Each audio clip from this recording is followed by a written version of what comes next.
play-based interactions, which supports generalization to everyday situation. Ertu spenntur að vera núna? However, the effectiveness of these interventions depends heavily on how accurately and consistently staff implement them. In school settings, staff implementation of specific procedures is often inconsistent due to competing demands and limited time. Although behavioral skills training is effective for training staff, it can be resource intensive and difficult to implement in everyday practice. The teach-back method offers a more efficient alternative where employees explain the skills back and receive immediate feedback. However, there is currently limited research on using teach-back to train NTBI skills in school setting.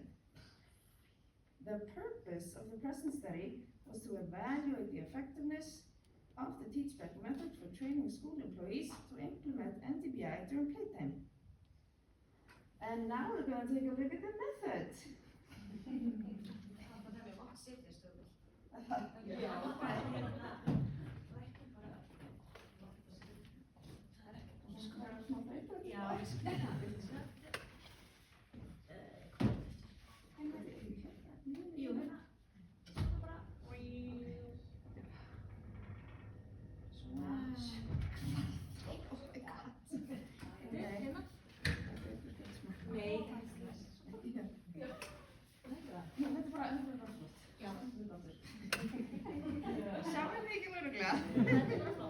Okay, in this study we had 3 employees from a special education school that participated with varying levels of AP experience, and the study lasted just under 10 weeks and included approximately 12 sessions per participant.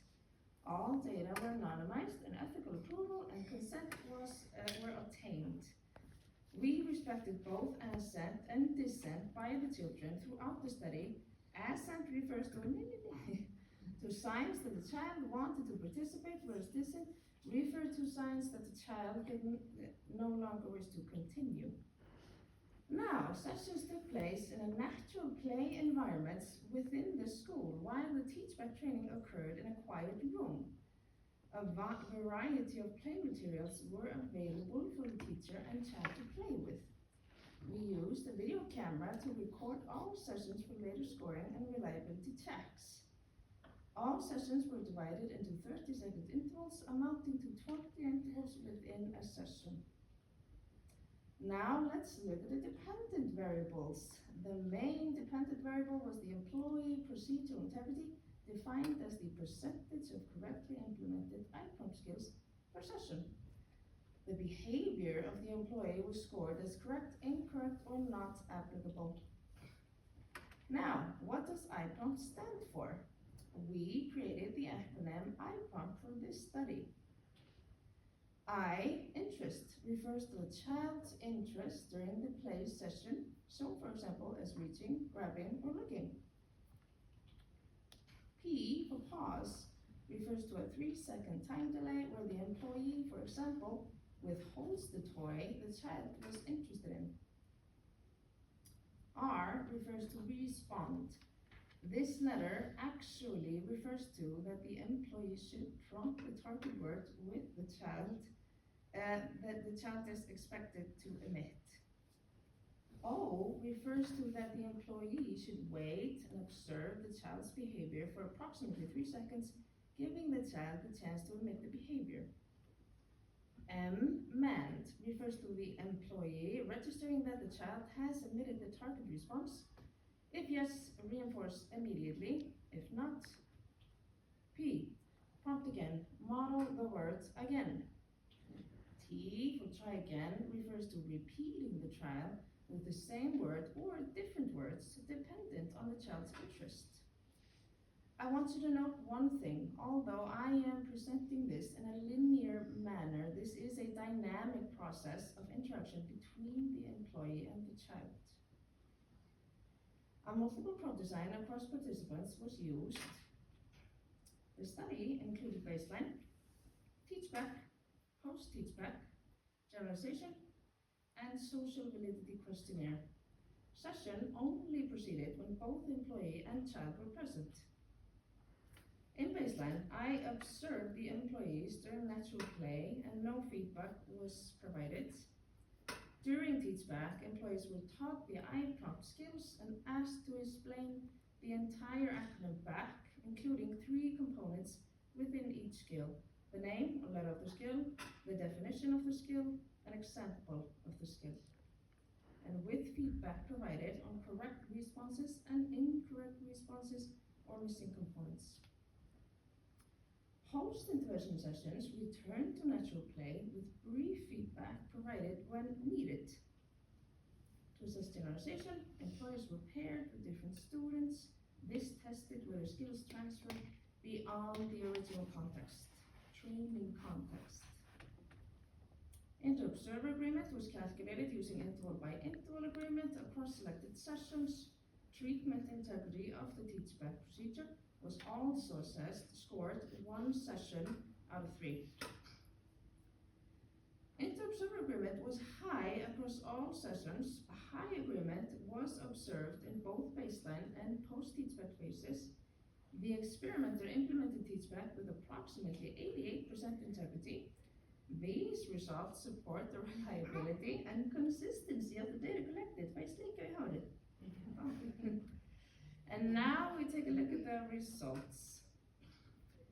Across all employees, procedural integrity was low and stable during baseline with values consistently below 20%.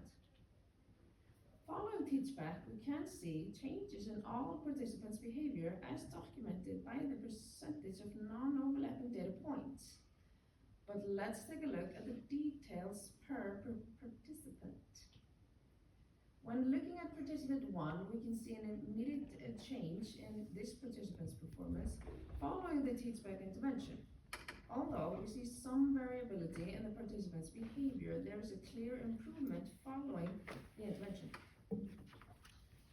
Turning our attention to participant 2, the change was not as abrupt. And we see smaller change following teachback in the first 4 sessions as compared with participant 1. So we decided to give the teacher within session feedback, and that resulted in dramatic change in the participant's behavior. For the 3rd participant, the results were similar as for participant 2 to begin with. And after and within session feedback, we noted an immediate increase in the participant's behavior. All employees maintained improved performance when paired with new students. But what was it that the employees were doing in the baseline, and how did their behavior change?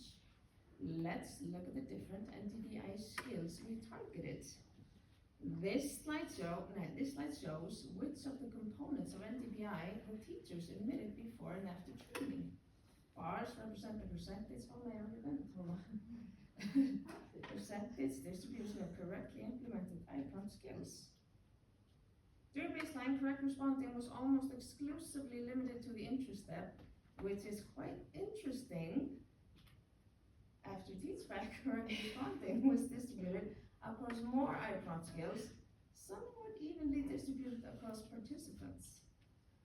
Prompt again was rarely observed, likely because many bands occurred after the first prompt.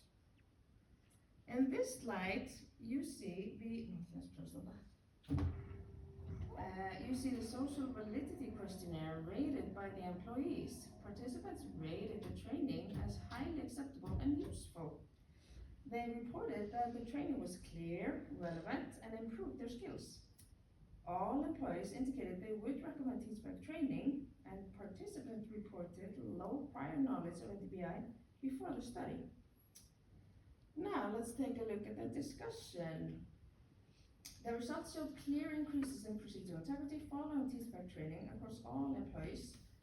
Changes occurred only after the teachback was introduced, and performance increased from low baseline levels to moderate levels during post-intervention sessions. P&D was 100%, indicating a strong intervention effect, respectively. However, performance during naturalistic play remained variable and did not reach 100%. But that might not be so strange.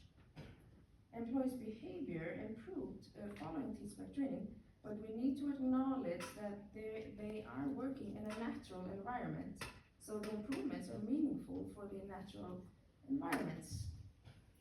Because NTBI occurs during dynamic child-led play, maintaining high procedural integrity can be challenging. As a result, even moderate increases in procedural integrity may represent meaningful changes in staff behavior. Implementation differed across different IPROM skills.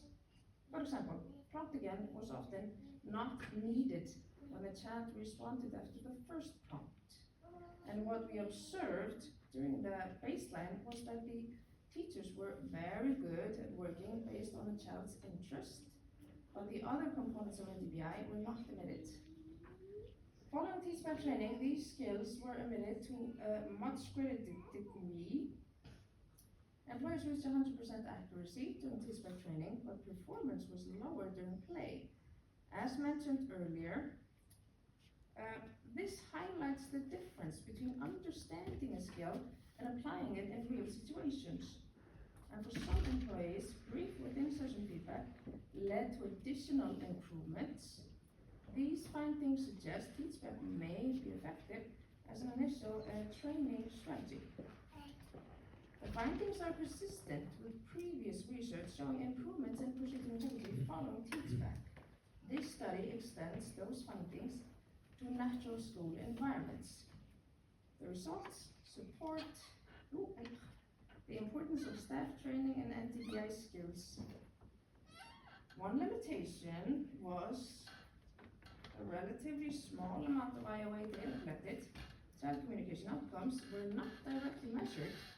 Future research should examine child communication outcomes, long-term maintenance, and broader application. Further refinement of measurement, particularly for the interest component, is recommended. Teach-back training improved employee procedural integrity and NTBI skills. It appears to be a practical and low-resource training approach for school setting. Improvements generalized across student pairings.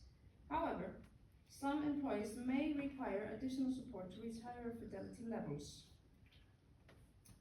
Special thanks to Árnaskóli. Thank you so much. And also Hanna Steinen, my sensei. Thank you so much. And also my mother up there, the beautiful lady on top, Ingrid Kristin, and Filippa, my best friend. Could not have done this without you. Thank you.